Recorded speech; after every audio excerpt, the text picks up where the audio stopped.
I checked behind to see no oncoming vehicle, and upon turning around my head to see the front, I was shocked. My whole motorbike flew.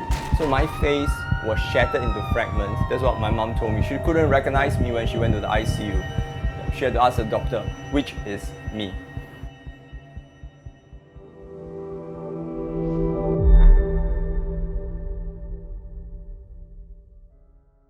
Hi, my name is Takalah. I'm a traumatic brain injury survivor. In 1994, I met an accident on the road that actually robbed me of all my memory and inflicted with me a lot of challenges. At that point of time, I lost all my memory. I cannot remember the hospital stay for the entire duration of 3.5 months. 2 weeks in ICU, followed by 3 months in the ward. I cannot even remember having attended my dad's funeral. 2 weeks before I discharged from my ward, my dad died in his sleep. Why did my dad die, you may wonder? My dad died because of me. He loved me so much. He actually cancelled his heart bypass appointment, and hence my accident resulted in my dad's death.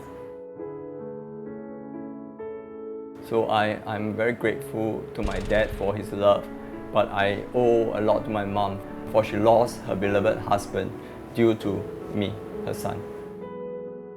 My family did not know how to cope with post-traumatic brain injury situation. Because I became childish, I became a newborn child, and I was not responsive to all the feedback that they gave. And at times, it makes them blow up. They could have forsaken me, they could have abandoned me, they could have cast me out of the home, but they did not. They held firm. When I initially got home from the hospital, my mind was blank, very blurred. And I lived my life with wonder then, what is this place? What are these? Who are these? And what happened was my mom, when she got me to my room, she said, Kok Liang, all your things I placed in that cabinet. You have nothing much to do at home. You go through them to find out about yourself. Inside my cabinet, you have my photographs, my thesis report, my diary, and even my scribbling. These are the major things that really helped shape my knowledge of my past. Looking at photographs, I saw that I was a mountain climber, a scuba diver. I was awed. I did all this, and I'm a commando officer. I didn't know that I'm so fit a person. For a person born with asthma, to be able to do so well in this endurance event, it shows me that effort matters. I did not let my starting point decide my ending point. I searched through my scribbling. I wrote this. Against the wind, older but no wiser, I still find myself inextricably running against the wind. Whilst it could have been easier, rowing with the tide, something within me beckons. Do it otherwise. Defying the instincts, rejecting the norms, living my life on its edge. I refuse to conform. Perhaps one day, just one fine day, when my time is done, laid down to oblivion, my life have just begun. Can you imagine?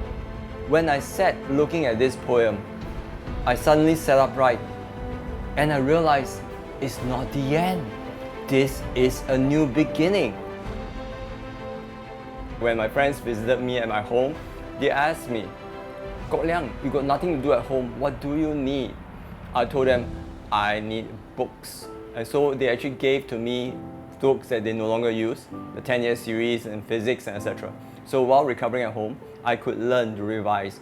My friend, he actually criticized me for not being able to speak, but he didn't stop there. He brought me to join Thompson Toastmasters Club. Within 3 months, I was able to go on stage at York Hotel, a medical forum, to share my experiences. I have my handicap, but unable to overcome it using the correct measures or to scale over my handicap. After my brain injury, what happened was that I was actually brought by my family to attend head injury support group activities. This group of post-acquired brain injury survivors, they need some form of social support. Not only the survivors themselves, but also the family members, so that there can be this collaborative participation or sharing of experiences or bracing each other's up so we can move on. it is this kind of activity I'm very grateful that allow me to go on in life knowing that I'm not alone. So when I got a job in Tzu-Chi, I get to go to the Senior Engagement Enabling Node to help the elderly in areas like Bukit Batok, in Nanyang, to come together for physical training exercise, for arts and craft, for cooking session together, so that they are perhaps alone, staying alone, but they have a kampong environment spirit that helps them to interact with one another, that prevents their mind from deteriorating. It was around 5-6 years ago that they got acquainted with me, and yet when I talk to them, they can call my name. I feel so connected, so much like a family. The kampong spirit is so prevalent, so present. So when you have the will, when you have the calling, answer it, do it, and not evade from it. I will not be bound by societal opinion.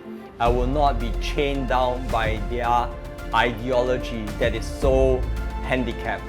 I will break free and I'll emerge victorious. Good, better, best, never let it rest. Until good gets better, better gets to best. It is possible. Have the will and you will be able to realize it. All the best.